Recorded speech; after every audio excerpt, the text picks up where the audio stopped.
Notice की बराबर మా లీగల్ టీం ని బరాబర్ జవాబు చెప్తాం. నేను ఒకటే ఛాలెంజ్ విసురుతా ఉన్నా పొన్నం ప్రభాకర్ గారికి, మీరు ట్రాన్స్పోర్ట్ అధికారి, మరి మీరు ట్రాన్స్పోర్ట్ మినిస్టర్ గా ఉన్నప్పుడు ఓవర్లోడ్ లారీస్ పోవచ్చా? నేను ఒక బాధ్యత కలిగిన శాసనసభ్యునిగా రెడ్ హ్యాండెడ్ గా లారీని పట్టుకొని దాంట్లో పోతున్న వేటేజ్ని, దాంట్లో వే బిల్ అవసరం లేదు అని కొన్ని మాట్లాడుతున్నాను. నేను జిఎస్టీ వే బిల్ గురించి మాట్లాడలేదు సార్, నేను వే బిల్ గురించి మాట్లాడినా. ఇలా 34 టన్స్ 16 టైర్ లారీ ఉదాహరణ 34 టన్స్ పోవాలంటే 80 టన్స్ ఎట్లా పోతుంది అని నేను అడుగుతున్నా. దాంట్లో పోవచ్చా? దీనికి సమాధానం చెప్పు. ఇవాళ దాకా నువ్వు ట్రాన్స్పోర్ట్ మినిస్టర్గా ఉండి ఇవాళ వరకు ఈవెన్ టుడే నేను మీడియా ఛానళ్ళని కూడా రిక్వెస్ట్ చేస్తున్నా, మొత్తము రాష్ట్ర వ్యాప్తంగా మీ రిపోర్టర్స్ ఉంటారు, మీరు ఇవాళ కూడా ఈవెన్ ఈ మినిట్ కూడా రామగుండం నుంచి ఖమ్మం వరకు మీరు రిపోర్టర్స్ని ఒక్కసారి అందరినీ రోడ్డు మీదకి రమ్మని చెప్పండి. ఇప్పటికి కూడా ఈవెన్ నేను ఇంత పెద్ద అలిగేషన్ చేసిన తర్వాత కూడా ఇవాళ కూడా బండ్లు అట్లనే పోతున్నాయి. మరి పోవచ్చా బండ్లు? ఓవర్లోడ్ పోవచ్చా? దీనికి జవాబు చెప్పండి. నాకు కావాల్సింది, రోడ్లు పాడవుతున్నాయి, ఇలా ఫ్లై యాష్ కింద పడి ప్రజల ప్రాణాలు పోతున్నాయి. మరి అదెందుకు ఆపుతలేరు మీరు? సరే మీకు ఇంట్రెస్టే లేదనుకుందాం, మీది ఏమీ లేదనుకుందాం, మరి ఏది లేకపోతే ఓవర్లోడ్ బండ్లు ఇప్పటివరకు ఎందుకు ఆపుతలేరు? Even now why are you not stopping?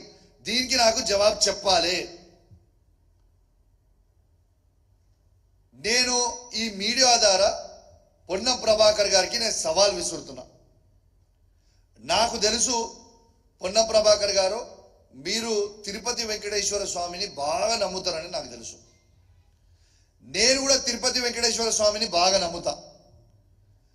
అపోలోలో TTD temple Tirupati Venkateswara స్వామిది ఉన్నది.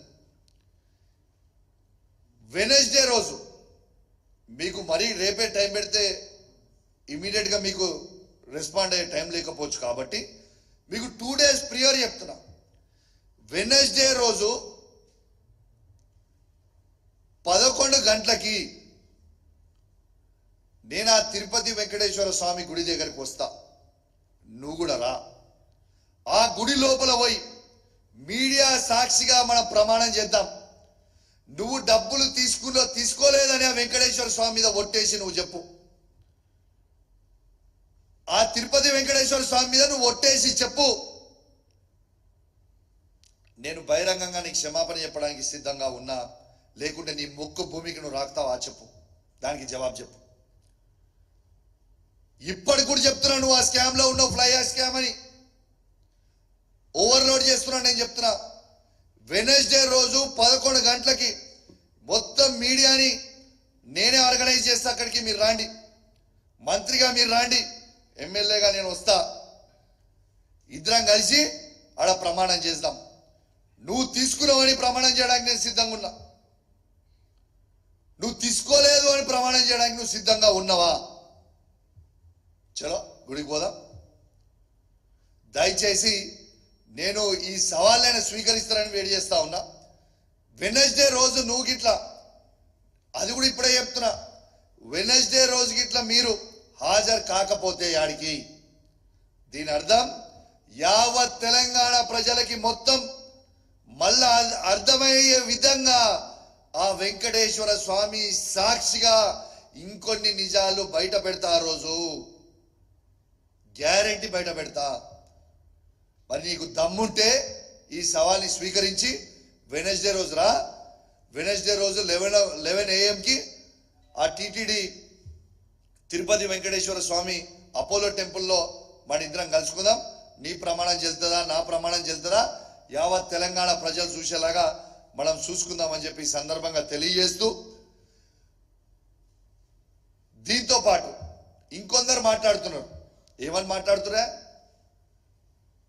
బీఆర్ఎస్ పార్టీ ఎమ్మెల్యేలు అందరు పోతారు, పార్టీ మూసుకపోతుంది. అరే చెప్పేటోనికి సిగ్గున్నదా? వినేటోనికి చెప్పడానికి సిగ్గున్నదా? లేకుంటే అసలు మీకు సిగ్గు శరము లజ్జా మానం ఉన్నదా అని నేను అడుగుతున్నా. ఇలా బీఆర్ఎస్ పార్టీ పోయిన 4 దొంగలు పోతే పోయిర్రు. మేము 34 మంది ఎమ్మెల్యేలు ఉన్నాం.